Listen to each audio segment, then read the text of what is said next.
ನಮಸ್ಕಾರ ಸ್ನೇಹಿತರೆ. ರಾಹುಲ್ ಗಾಂಧಿ ಅವರು ಆಗಾಗ ವಿದೇಶ ಪ್ರವಾಸ ಮಾಡ್ತಾ ಇರೋದು ನಿಮ್ಗೆಲ್ರಿಗೂ ಗೊತ್ತಿರುವಂತಹ ವಿಷಯ. ಇದ್ದಕ್ಕಿದ್ದಾಗೆ ಅವರು ಭಾರತದಿಂದ ಮಾಯ ಆಗ್ತಾರೆ, ಇನ್ಯಾವುದೋ ದೇಶದಲ್ಲಿ ಕಾಣಿಸ್ಕೊಳ್ತಾರೆ. ಕೆಲವೊಂದು ವಿಷಯಗಳು ನಮ್ಗೆ ಗೊತ್ತಾಗ್ತದೆ, ಅಂದ್ರೆ ಯಾವ ದೇಶದಲ್ಲಿ ಇದ್ದಾರೆ ಅನ್ನೋದು ಗೊತ್ತಾಗ್ತದೆ. ಇನ್ನು ಕೆಲವುದು ಯಾರಿಗೂ ಗೊತ್ತಾಗಲ್ಲ. ಅಂದ್ರೆ ಅಷ್ಟು ಸೀಕ್ರೆಟ್ ಆದಂತಹ ವಿಸಿಟ್ ನ ರಾಹುಲ್ ಗಾಂಧಿ ಅವರು ಮಾಡ್ತಾ ಇರ್ತಾರೆ. ಓಕೆ, ನಾವು ನೀವು ಆದ್ರೆ ಎಲ್ಲಿ ಬೇಕಾದ್ರೂ ಹೋಗ್ಬಾರ್ದು, ಯಾರಿಗೆ ನಾವೇನು ಹೇಳ್ಬೇಕಾದಂತ ಅವಶ್ಯಕತೆ ಇಲ್ಲ. ಆದ್ರೆ ರಾಹುಲ್ ಗಾಂಧಿ ಆತರ ಅಲ್ಲ. ಅವರು ಲೋಕಸಭೆಯಲ್ಲಿ ವಿರೋಧ ಪಕ್ಷದ ನಾಯಕರಾಗಿದ್ದಾರೆ. ಅಂದ್ರೆ ಅವರಿಗೆ ಒಂದ್ ರೀತಿಯಾಗಿ ಶಾಡೋ ಪ್ರೈಮ್ ಮಿನಿಸ್ಟರ್ ಅಂತ ತಗೊಂಡು ಹೇಳ್ತಾರೆ. ಅಂದ್ರೆ ನರೇಂದ್ರ ಮೋದಿ ಅವರು ಏನಿದ್ದಾರೆ ಅವರಿಗೆ ಸರಿ ಸಮನಾದಂತಹ ಒಂದು ಸ್ಥಾನ ಅವರಿಗಿರ್ತದೆ. ಶಾಡೋ ಪ್ರೈಮ್ ಮಿನಿಸ್ಟರ್ ಅಂತ ತಗೊಂಡು ಅವ್ರಿಗೆ ಕರೀತಾರೆ. ಸರ್ಕಾರ ಏನಾದ್ರು ತಪ್ಪು ಮಾಡಿದ್ರೆ ಸರ್ಕಾರದ ಕಿವಿ ಹಿಂಡಿ ನೀವು ಈ ತರ ಮಾಡ್ತಾ ಇರೋ ತಪ್ಪು, ಹೀಗೆ ಮಾಡ್ಬೇಕು ಅಂತ ಒಂದು ಅಡ್ವೈಸ್ ನ ಕೊಡುವಂತಹ ಜವಾಬ್ದಾರಿ ಇವ್ರ ಮೇಲೆ ಇರ್ತದೆ. ಅಂದ್ರೆ ವಿರೋಧ ಪಕ್ಷದ ನಾಯಕ ಅಂತ ಹೇಳಿದ್ರೆ ಅವ್ರಿಗೆ ಅಷ್ಟೊಂದು ಜವಾಬ್ದಾರಿ ಇರ್ತದೆ. ಆದ್ರೆ ಇಲ್ಲಿ ಯೋಗ್ಯತೆ ಇದೆಯೋ ಇಲ್ವೋ ಅದು ಬೇರೆ ಪ್ರಶ್ನೆ. ಸದ್ಯಕ್ಕಂತೂ ರಾಹುಲ್ ಗಾಂಧಿ ಅವರು ವಿರೋಧ ಪಕ್ಷದ ನಾಯಕರಾಗಿದ್ದಾರೆ. ಹಾಗಾಗಿ ಅವರು ಕೆಲವೊಂದು ಪ್ರೋಟೋಕಾಲ್ಗಳನ್ನ ಫಾಲೋ ಮಾಡಬೇಕಾಗ್ತದೆ.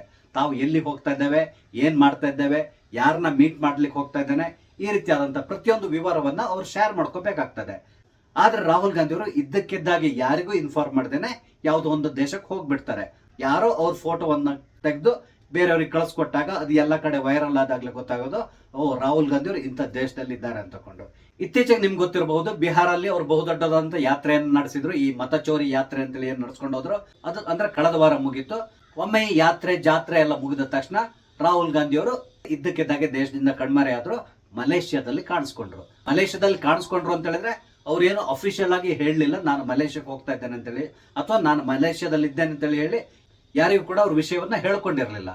ಆದ್ರೆ ಮಲೇಷ್ಯಾದಿಂದ ಯಾರೋ ಅವರ ಫೋಟೋವನ್ನ ತೆಗೆದು ಕಳಿಸ್ಕೊಟ್ಟಿದ್ರು. ಒಂದರಲ್ಲಿ ಅವರು ಒಂದು 2 ವೀಲರ್ ನಲ್ಲಿ ಹೆಲ್ಮೆಟ್ ಹಾಕೊಂಡು ಗಾಡಿಯನ್ನ ಓಡಿಸ್ತಾ ಇರೋದು, ಇನ್ನೊಂದು ಅಲ್ಲಿಯ ಸ್ಥಳೀಯ ಮಹಿಳೆಯರ ಜೊತೆಗೆ ನಿಂತ್ಕೊಂಡು ಮಾತಾಡ್ತಾ ಇರುವಂತಹದ್ದು.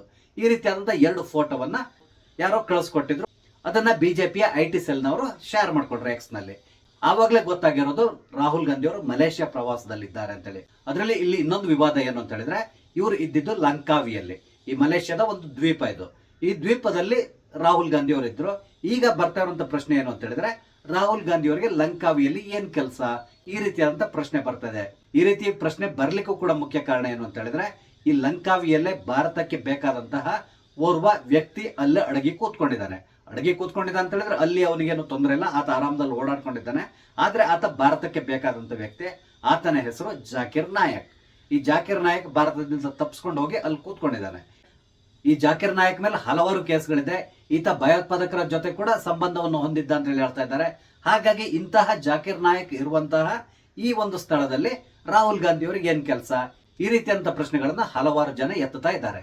ಇದೇ ರೀತಿಯಲ್ಲಿ ಕಳೆದ ತಿಂಗಳು ಅನ್ಸ್ತದೆ ಅವರು ಇದ್ದಕ್ಕಿದ್ದಾಗೆ UAE ಕೂಡ ಕಾಣಿಸ್ಕೊಂಡ್ರು. ಅಲ್ಲಿ ಕೂಡ ಅಷ್ಟೇ ಅವರು ಏರ್ಪೋರ್ಟ್ ನಲ್ಲಿ ಆರಾಮಾಗಿ ಓಡಾಡ್ತಾ ಇದ್ರು. ಅದರ ವಿಡಿಯೋವನ್ನ ಮಾಡ್ಕೊಂಡು ಯಾರು ಶೇರ್ ಮಾಡ್ಕೊಂಡಿದ್ರು. ಆಗ ಗೊತ್ತಾಗಿದ್ದು ಇವರು UAE ಇದ್ದಾರೆ ಅಂತೇಳಿ. ಆ UAE ಇವರು ಇದ್ದ ಸಂದರ್ಭದಲ್ಲೇ ಅಲ್ಲಿಗೆ ISI ಒಂದು ಟೀಮ್ ಕೂಡ ಬಂದಿತ್ತು ಅಂತ ಹೇಳ್ತಾ ಇದ್ದಾರೆ. ಹಾಗಾಗಿ ಅದ್ರ ಬಗ್ಗೆ ಕೂಡ ಕೆಲವರೊಂದು ಪ್ರಶ್ನೆಯನ್ನ ಎತ್ತುತ್ತಾ ಇದ್ದಾರೆ. ISI ನಿಯೋಗ UAE ವಿಸಿಟ್ ಮಾಡಿದ ಸಂದರ್ಭದಲ್ಲೇ ರಾಹುಲ್ ಗಾಂಧಿ ಅವರು ಅಲ್ಲಿ ಏನ್ ಕೆಲಸ ಇದೆ, ಈ ರೀತಿಯಾದಂತಹ ಪ್ರಶ್ನೆಗಳನ್ನು ಕೂಡ ಎತ್ತಿದ್ದಾರೆ. ಈ ರೀತಿಯಾಗಿ ಅವ್ರ ಮೇಲೆ ಸಂದೇಹ ವ್ಯಕ್ತಪಡಿಸ್ಲಿಕ್ಕೂ ಕೂಡ ಕೆಲವೊಂದು ಕಾರಣ ಇದೆ. ಅದೇನು ಅಂತ ಹೇಳಿದ್ರೆ, ಕಳೆದ ತಿಂಗಳು ರಾಹುಲ್ ಗಾಂಧಿ ಅವರು ಒಂದು ಬಹುದೊಡ್ಡದಾದಂತ PPT ಪ್ರೆಸೆಂಟೇಷನ್ ಕೊಟ್ಟರು. ಈ PPT ಪ್ರೆಸೆಂಟೇಷನ್ ನಲ್ಲಿ ಬೆಂಗಳೂರಿನ ಮಹದೇವಪುರದಲ್ಲಿ ಬಹಳಷ್ಟು ಮತಗಳ್ಳತನ ಆಗಿದೆ ಅಂತೇಳಿ ಒಂದು ಪ್ರೆಸೆಂಟೇಷನ್ ಕೊಟ್ಟಿರೋದು, ಇದೆಲ್ಲ ನೀವು ನೋಡಿದ್ದೀರಾ. ಈ ಪ್ರೆಸೆಂಟೇಷನ್ ಏನಿದೆ ಇದು ಪ್ರಿಪೇರ್ ಆಗಿರೋದು ಭಾರತದಲ್ಲ ಅನ್ನೋದು ಸುದ್ದಿ ಕೂಡ ಈಗ ಹೊರಗಡೆ ಬರ್ತಾ ಇದೆ. ಈಗ ಬರ್ತಾ ಇರೋದು ಸುದ್ದಿ ಏನು ಅಂತ ಹೇಳಿದ್ರೆ, ಈ PPT ಸಂಪೂರ್ಣವಾಗಿ ಪ್ರಿಪೇರ್ ಆಗಿರೋದು ಮಯನ್ಮಾರ್ ನಲ್ಲಿ ಅಂತೇಳಿ ಹೇಳ್ತಾ ಇದ್ದಾರೆ. ಈಗ ಎಲ್ಲರೂ ಪ್ರಶ್ನೆ ಇರ್ತಾ ಇರೋದು ಏನು ಅಂತ ಹೇಳಿದ್ರೆ, ಮಯನ್ಮಾರ್ ನಲ್ಲಿ ಈ ರೀತಿಯಾದಂತಹ PPT ಇವರು ಯಾಕೆ ಪ್ರಿಪೇರ್ ಮಾಡಿದ್ರು, ಈ ರೀತಿಯಾದಂತಹ ಪ್ರಶ್ನೆಯನ್ನ ಕೇಳ್ತಾ ಇದ್ದಾರೆ. ಅಂದ್ರೆ ನಮ್ಮ ದೇಶಕ್ಕೆ ಸಂಬಂಧಪಟ್ಟಂತ ಎಲ್ಲಾ ವಿವರಗಳನ್ನ ಇವರು ನಮ್ಮ ದೇಶಕ್ಕೆ ಸಂಬಂಧ ಪಡೆದಿರುವಂತಹ ಯಾವುದೋ ಒಂದು ಏಜೆನ್ಸಿ ಜೊತೆ ಶೇರ್ ಮಾಡ್ಕೊತಾ ಇದ್ದಾರೆ. ಅವರು ಈ ಕಾಂಗ್ರೆಸ್ನವ್ರಿಗೆ ಬೇಕಾದಂತಹ ಈ PPTಗಳನ್ನ ಪ್ರಿಪೇರ್ ಮಾಡಿ ಕೊಡ್ತಾ ಇದ್ದಾರೆ. ಅದನ್ನ ಹಿಡ್ಕೊಂಡು ರಾಹುಲ್ ಗಾಂಧಿ ಅವರು ಭಾಷಣವನ್ನ ಮಾಡ್ತಾರೆ, ಪತ್ರಿಕಾಗೋಷ್ಠಿಯನ್ನ ಕರೆದು ಅಲ್ಲಿ ಬಹುದೊಡ್ಡದಾದಂತಹ ಪ್ರೆಸೆಂಟೇಷನ್ ಕೂಡ ಕೊಡ್ತಾರೆ. ಹಾಗಾಗಿ ಈಗ ಎಲ್ಲರೂ ಪ್ರಶ್ನೆ ಮಾಡ್ತಾ ಇದ್ದಾರೆ, ರಾಹುಲ್ ಗಾಂಧಿ ಅವರು ವಿದೇಶಿ ಶಕ್ತಿಗಳೊಂದಿಗೆ ಕೈ ಜೋಡಿಸಿದ್ದಾರೆ, ಆ ಮುಖಾಂತರ ಭಾರತದಲ್ಲಿ ಬುಡಮೇಲು ಕೃತ್ಯ ಮಾಡಲಿಕ್ಕೆ ಬಹುದೊಡ್ಡದಾದಂತಹ ಪ್ಲಾನ್ ಮಾಡ್ತಾ ಇದ್ದಾರೆ. ಈ ರೀತಿಯಾದಂತ ಪ್ರಶ್ನೆಯನ್ನ ಈಗ ಎಲ್ಲರೂ ಎತ್ತುತ್ತಾ ಇದ್ದಾರೆ. ಇದಕ್ಕೆ ಸಂಬಂಧಪಟ್ಟಂತೆ ಈ ಹಿಂದೆ ಹಲವಾರು ಜನ ಹಲವಾರು ರೀತಿಯಾದಂತಹ ಆರೋಪಗಳನ್ನ ಮಾಡಿದ್ದಾರೆ. ಆದ್ರೆ ರಾಹುಲ್ ಗಾಂಧಿ ಅವರು ಯಾವುದಕ್ಕೂ ಉತ್ತರ ಕೊಡ್ಲಿಕ್ಕೆ ಹೋಗಲ್ಲ. ಈಗ ರಾಹುಲ್ ಗಾಂಧಿ ಅವರ ಈ ರೀತಿಯಾದಂತಹ ಸೀಕ್ರೆಟ್ ಪ್ರವಾಸಗಳ ಬಗ್ಗೆ CRPF ಸೆಕ್ಯೂರಿಟಿ ಚೀಫ್ ಆಗಿರುವಂತಹ, ಅಂದ್ರೆ VVIP ಸೆಕ್ಯೂರಿಟಿ ಚೀಫ್ ಆಗಿರುವಂತಹ ಸುನಿಲ್ ಜೂನ್ ಅವರು ಕೆಲವೊಂದು ಪ್ರಶ್ನೆಗಳನ್ನ ಎತ್ತಿದ್ದಾರೆ. ಅವರು ಈಗಾಗಲೇ ಲೋಕಸಭಾ ಡೈರೆಕ್ಟರ್ ಸೆಕ್ಯೂರಿಟಿ ಇವರಿಗೆ ಒಂದು ಪತ್ರವನ್ನ ಬರೆದಿದ್ದಾರೆ. ಈ ರೀತಿಯಾಗಿ ರಾಹುಲ್ ಗಾಂಧಿ ಅವರು ನಮಗೆ ಯಾವುದೇ ರೀತಿಯಾದಂತಹ ಮಾಹಿತಿಯನ್ನು ಕೊಡದೇನೆ ಇದ್ದಕ್ಕಿದ್ದಾಗೆ ವಿದೇಶಿ ಪ್ರವಾಸವನ್ನು ಕೈಗೊಳ್ತಾ ಇದ್ದಾರೆ. ಪ್ರೋಟೋಕಾಲ್ ಪ್ರಕಾರ ಅವರು ಸಂಪೂರ್ಣವಾದಂತಹ ವಿವರವನ್ನು ನಮಗೆ ಕೊಡಬೇಕು.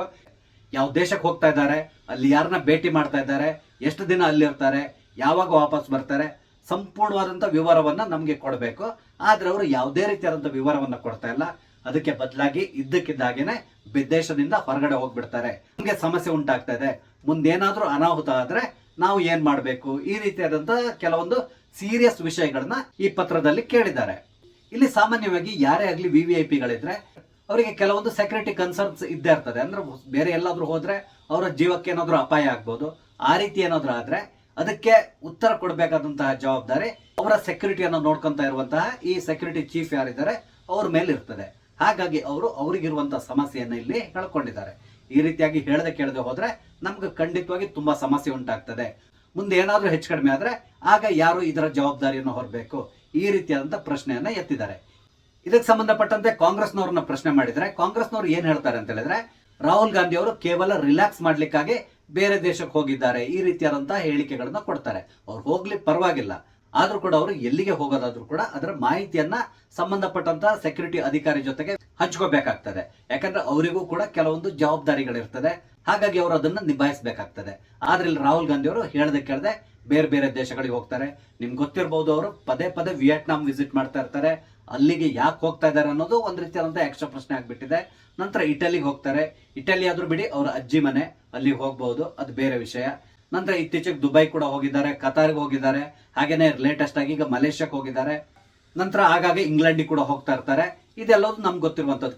ಈಗ ಅಮೆರಿಕಕ್ಕೆ ಅಥವಾ ಇಂಗ್ಲೆಂಡಿಗೆ ಹೋಗೋದಾದ್ರೆ ಮೊದಲೇ ಸಂಪೂರ್ಣವಾದಂತಹ ಅವರ ಟೂರ್ ಪ್ಲಾನ್ ಏನಿದೆ, ಅಲ್ಲಿ ಏನ್ ಮಾಡ್ತಾ ಇದ್ದಾರೆ, ಎಲ್ಲ ರೀತಿಯಾದಂತಹ ವಿವರವನ್ನು ಅವ್ರು ಹಂಚ್ಕೊಳ್ತಾರೆ. ಅಂದ್ರೆ ಅಲ್ಲಿ ಕೆಲವೊಮ್ಮೆ ಅವರು ಯಾವ್ದೋ ಒಂದು ಯೂನಿವರ್ಸಿಟಿಯಲ್ಲಿ ಹೋಗಿ ಕೆಲವ್ರ ಜೊತೆ ಸಂವಾದವನ್ನ ನಡೆಸ್ತಾ ಇದ್ದಾರೆ. ಇದ್ರ ಬಗ್ಗೆ ಕೂಡ ಸಂಪೂರ್ಣವಾದಂತಹ ವಿವರ ಕೊಡ್ತಾ ಇದ್ದಾರೆ. ಹಾಗೇನೆ ಅಮೆರಿಕದಲ್ಲಿ ನಮ್ಮ ದೇಶದ ಕಡು ವಿರೋಧಿಗಳು ಯಾರಿದ್ದಾರೆ ಅವ್ರನ್ನ ಕೂಡ ಅವ್ರು ಭೇಟಿ ಮಾಡ್ತಾ ಇದ್ದಾರೆ. ಅದಕ್ಕೆ ಸಂಬಂಧಪಟ್ಟಂತ ಹಲವಾರು ಫೋಟೋಗಳು ಕೂಡ ಸಾಮಾಜಿಕ ಜಾಲತಾಣದಲ್ಲಿ ನಿಮ್ಗೆ ಸಿಗ್ತದೆ. ಅದೇ ರೀತಿಯಲ್ಲಿ ಎಲ್ಲರೂ ಕೂಡ ಅದನ್ನ ಹಂಚಿಕೊಂಡಿದ್ದಾರೆ. ಇಲ್ಲಿ ಬರುವಂತ ಸಂಶಯ ಏನು ಅಂತ ಹೇಳಿದ್ರೆ, ರಾಹುಲ್ ಗಾಂಧಿ ಅವರು ಯಾಕೆ ಪದೇ ಪದೇ ವಿದೇಶ ಯಾತ್ರೆಯನ್ನು ಕೈಗೊಂಡು ಅಲ್ಲಿ ಯಾರನ್ನೋ ಭೇಟಿಯಾಗಿ ಬರ್ತಾರೆ. ಹಲವಾರು ಬಾರಿ ನಮ್ಮ ದೇಶದ ಕಡು ವಿರೋಧಿಗಳು ಇರ್ತಾರೆ, ಅವ್ರನ್ನ ಭೇಟಿ ಮಾಡ್ಕೊಂಡ್ ಬರ್ತಾರೆ ಅಥವಾ ಅವ್ರ ಜೊತೆ ವೇದಿಕೆಯನ್ನು ಹಂಚ್ಕೊಳ್ತಾರೆ. ಈ ರೀತಿಯ ಯಾಕೆ ಮಾಡ್ತಾ ಇದ್ದಾರೆ, ಈ ರೀತಿಯಾದಂತಹ ಪ್ರಶ್ನೆಯನ್ನ ಎತ್ತುತ್ತಾ ಇದ್ದಾರೆ. ಇದರಿಂದ ಏನಾದ್ರೂ ಬಹುದೊಡ್ಡ ಹುನ್ನಾರ ನಡೀತಾ ಇದೆಯಾ, ಅಂದ್ರೆ ಭಾರತದ ಸುತ್ತಮುತ್ತಲ ದೇಶಗಳಲ್ಲಿ ನಡೀತಾ ಇದೆಯಲ್ಲ ದಂಗೆ ಇಂಥದ್ದೆಲ್ಲ, ಆ ರೀತಿಯಾದಂತಹ ದಂಗೆ ಏನಾದ್ರೂ ಭಾರತದಲ್ಲಿ ಪ್ರಾರಂಭ ಮಾಡಿಸುವಂತಹ ಏನಾದ್ರೂ ಷಡ್ಯಂತ್ರ ನಡೀತಾ ಇದೆಯಾ, ಈ ರೀತಿಯಾದಂತಹ ಪ್ರಶ್ನೆಗಳನ್ನ ಹಲವರು ಎತ್ತುತ್ತಾ ಇದ್ದಾರೆ. ಆದ್ರೆ ಅದಕ್ಕೆ ಸಮರ್ಪಕವಾದಂತಹ ಉತ್ತರ ಎಲ್ಲಿ ಸಿಗ್ತಾ ಇಲ್ಲ. ಈಗಂತೂ ಸದ್ಯಕ್ಕೆ CRPF ನ VVIP ಸೆಕ್ಯೂರಿಟಿ ಇನ್ಚಾರ್ಜ್ ಆಗಿರುವಂತಹ ಸುನಿಲ್ ಜೂನ್ ಅವರು ಈ ಪ್ರಶ್ನೆಯನ್ನ ಎತ್ತಿದ್ದಾರೆ. ಅಂದ್ರೆ ರಾಹುಲ್ ಗಾಂಧಿ ಅವರು ಈ ರೀತಿ ಪ್ರೋಟೋಕಾಲ್ ಗಳನ್ನ ಫಾಲೋ ಮಾಡ್ತಾ ಇಲ್ಲ, ಅದೆಲ್ಲದನ್ನು ಬ್ರೇಕ್ ಮಾಡ್ತಾ ಇದ್ದಾರೆ. ಈ ರೀತಿ ಮಾಡೋದ್ರಿಂದ ಅವರಿಗೆ ಕೂಡ ಅಪಾಯ ಉಂಟಾಗಬಹುದು. ಹಾಗಾಗಿ ಮುಂದಿನ ದಿನಗಳಲ್ಲಿ ಅವ್ರು ಎಲ್ಲಿಗೆ ಹೋಗೋದಿದ್ರು ಕೂಡ ಸಂಪೂರ್ಣವಾದಂತಹ ವಿವರವನ್ನ ಕೊಡಬೇಕು ಅಂತ ತಕೊಂಡು ಅವ್ರು ಕೇಳ್ಕೊಂಡಿದ್ದಾರೆ. ಆದ್ರೆ ರಾಹುಲ್ ಗಾಂಧಿ ಅವರು ಮುಂದಿನ ದಿನಗಳಲ್ಲಿ ತಿದ್ದುಕೊಳ್ತಾರ? ನನ್ಗನ್ನಿಸ್ತಾ ಇದೆ ರಾಹುಲ್ ಗಾಂಧಿ ಅವರು ಖಂಡಿತವಾಗಿ ತಮ್ಮ ಈ ಒಂದು ಬಿಹೇವಿಯರ್ ಏನಿದೆ ಇದರಲ್ಲಿ ಯಾವುದೇ ರೀತಿಯಾದಂತ ಬದಲಾವಣೆಯನ್ನ ಮಾಡ್ಕೊಳ್ಳಲ್ಲ. ಅಂದ್ರೆ ಏನನ್ನು ಕೂಡ ತಿದ್ದುಕೊಳ್ಳಿಕ್ ಹೋಗಲ್ಲ. ಇದ್ರ ಬಗ್ಗೆ ನಿಮ್ಗೆ ಏನ್ ಅನ್ಸ್ತದೆ, ದಯವಿಟ್ಟು ನಿಮ್ಮ ಅಭಿಪ್ರಾಯವನ್ನ ಕಮೆಂಟ್ ಮುಖಾಂತರ ತಿಳಿಸಿ. ಸ್ನೇಹಿತರೆ, ನಿಮ್ಗೆ ನನ್ನ ಈ ವಿಡಿಯೋ ಇಷ್ಟ ಆದ್ರೆ ಲೈಕ್ ಮಾಡಿ, ಶೇರ್ ಮಾಡಿ, ಹಾಗೆ ದಯವಿಟ್ಟು ನನ್ನ ಚಾನಲ್ ಸಬ್ಸ್ಕ್ರೈಬ್ ಮಾಡಿ. ನಮಸ್ತೆ, ಜೈ ಹಿಂದ್.